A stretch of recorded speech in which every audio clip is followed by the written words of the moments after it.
जोड़े जोड़े फलावा सूरज देव घटावा पतिव ई चढ़ावे हो। जोड़े जोड़े फलावा सूरज देव घटावा पतिव ई चढ़ावे हो।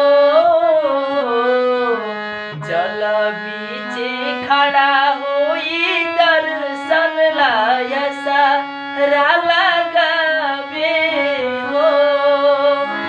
जल बीचे खड़ा होई दर्शन लायसा लगावे हो। नमस्ते, हम गायक विकास लहरी और हमके जे भी देखा था सबके प्रणाम बा और छठ पर्व के हार्दिक शुभकामनाएं। धन्यवाद।